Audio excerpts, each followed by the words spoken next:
Boa noite, navegantes. Mais uma vez aqui, em homenagem à França, vestido de azul, Allez les Bleus. Estamos aqui para fazer uma correção que eu percebi no Facebook. Eu observei que algumas pessoas têm falado muito que a França venceu, tomou Moscou, que a França venceu a Rússia. Bom, a França já havia tomado Moscou. Há 206 anos atrás ela tomou Moscou. Só que, infelizmente, ou felizmente, a doutrina de guerra utilizada pelos russos era a doutrina de guerra chamada Terra Arrasada.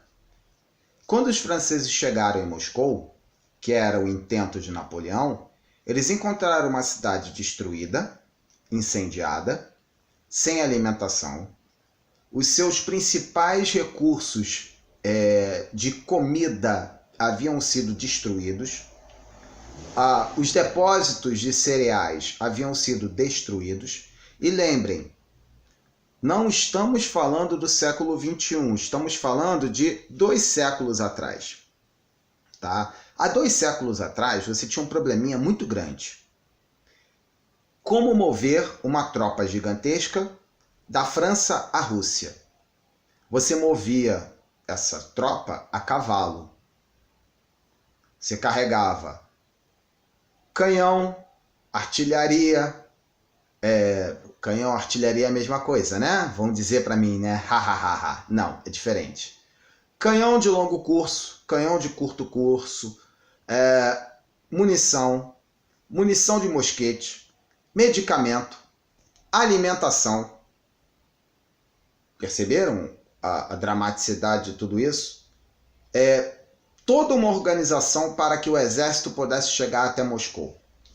Eles venceram inúmeras batalhas até chegarem em Moscou. Chegaram em Moscou e encontraram uma cidade totalmente destruída. Essa cidade totalmente destruída, basicamente, esfolou o exército francês. Napoleão ordenou que fossem todos mortos os homens que estavam incendiando Moscou.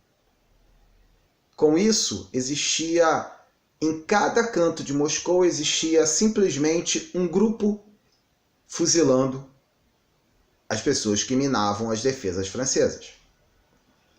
Quando o general mais importante da França chegou, o inverno russo, eles tiveram um tremendo problema. Como resolver a falta de alimentação, o cansaço, o frio extremo? Lembrem-se, Moscou chega a fazer aí basicamente menos 10, menos 15, 20 graus abaixo de zero. Imaginem isso há 206 anos, sem as construções que existem hoje. Logo conclui-se que você tinha muito mais frio, porque o frio vinha diretamente dos Urais, vinha diretamente da Sibéria. E com isso, as frentes frias eram muito maiores. O exército de Napoleão teve o mesmo destino do exército de Hitler quando invadiu a Rússia. Hitler invadiu a União Soviética, Napoleão invadiu a Rússia. O mesmo erro estratégico foi cometido. Nada mais do que simplesmente o inverno russo derrotou a França. Napoleão teve que sair de Moscou sem cobertura, com um exército em frangalhos, sentindo frio, fome, sede, muitos doentes, pessoas que se locomoviam junto com o exército francês sentiram o rigor do general Inverno, e enquanto isso, os bons soldados russos, os cossacos, que eram uma tropa vinda da Ucrânia, vindo dos Urais, vindo ali daquela região mais inóspita da Rússia, cercavam o exército francês e bombardeavam, atiravam e faziam uma guerrilha que deixava cada vez mais enfraquecido o exército francês. Napoleão, desesperado, ordenou uma retirada não estratégica. É o famoso perna pra quem te quero. Bota 5 no viado e corre, negão. Essa é a história. Ele botou todo mundo para correr, amigo. Botou todo mundo para correr. Saiu todo mundo em disparada. O primeiro a chegar em Paris era rei. Obviamente foi ele, né? Gente, não há por que dizer que a França derrotou Moscou agora, conquistou Moscou agora. A França conquistou Moscou há 206 anos atrás. Mas ela conseguiu sair dessa vez? Bem, porque ela conquistou Moscou, conquistou o mundo, ganhou outra estrela, fez a revelação da Copa e, o mais importante, ganhou jogando futebol. Aí vai vir alguém e vai dizer assim para mim, mas são todos imigrantes, são todos não sei o que. Vem cá, uma perguntinha básica. Brasileiros e brasileiras. Todo mundo aqui tem olhinho azul? Todo mundo aqui tem sobrenome alemão, sobrenome italiano, sobrenome eslavo?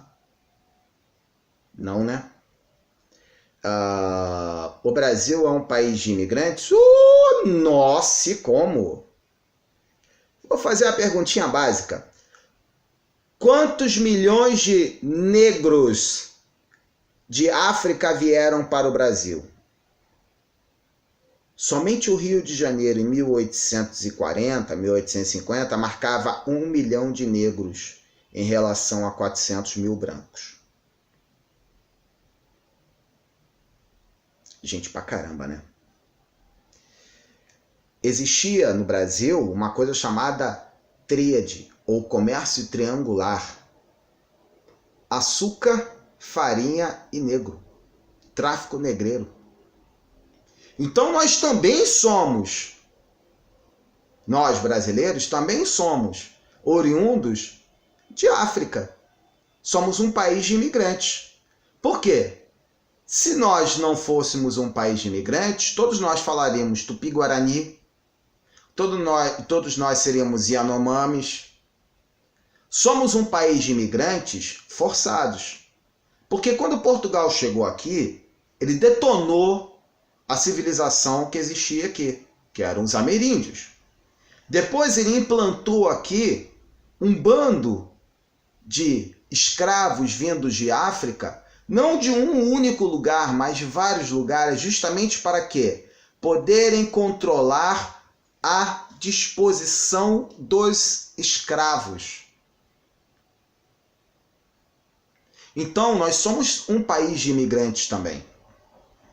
Temos pessoas que vieram para cá no século XIX, oriundas da Europa, portugueses, espanhóis, alemães, italianos, japoneses, coreanos, entre outros. Mas a gente tem que lembrar que o complexo tupiniquim brasileiro não é o complexo tupiniquim francês. Na França, hoje, nós vivemos um problema muito grave, que é a não adequação e o não recebimento desses imigrantes que estão necessitando sair de África o quanto antes. Nós encontramos milhares de pessoas passando fome no continente africano. E eles tentam ir para a Europa porque o único caminho mais estreito é passar pelo Mediterrâneo. E quando a França proíbe a imigração, ela está proibindo esses astros que ontem ganharam a Copa do Mundo. Mbappé, Pogba, Griezmann, entre outros. É bom a gente pensar que vivemos num país de imigrantes também. Imigrantes negros, portugueses, espanhóis.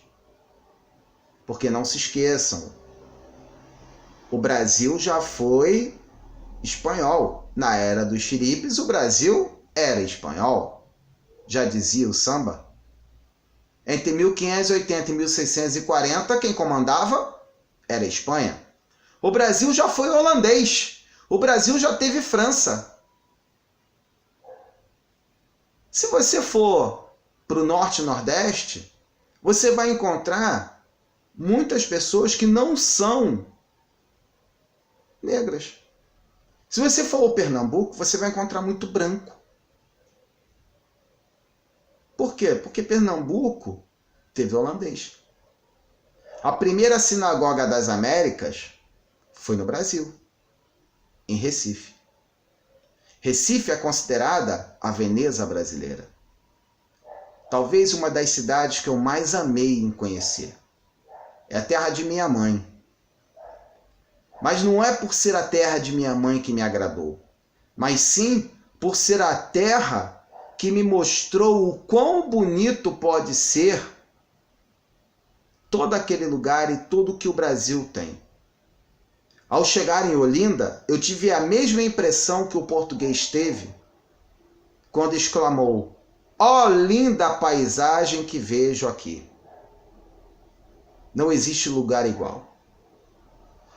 Existem problemas, existem políticos corruptos, existem pessoas mal intencionadas, existem pessoas que não estão vendo o que está acontecendo no nosso país ou que estão fingindo não ver. Mas nós vivemos uma crise institucional no Brasil. Crise esta que só podemos ver quando cortamos na carne. A desclassificação do Brasil para a Bélgica, que é um país que também usou muito imigrante na sua seleção e devastou o Congo, destruiu o Congo, enriqueceu graças à escravidão congolesa até o século XX, foi a melhor coisa que poderia acontecer para a gente nesse cenário que nós vivemos hoje. Porque a partir da nossa desclassificação, nós podemos olhar para o nosso lado político e pensar muito bem em quem nós vamos eleger para presidente da República, quem nós vamos colocar para ser nosso próximo líder durante 4 anos. Se vocês ainda não percebem, o FMI hoje baixou mais ainda o valor do crédito brasileiro. Perdemos mais 1,73%. É doído ouvir isso, né?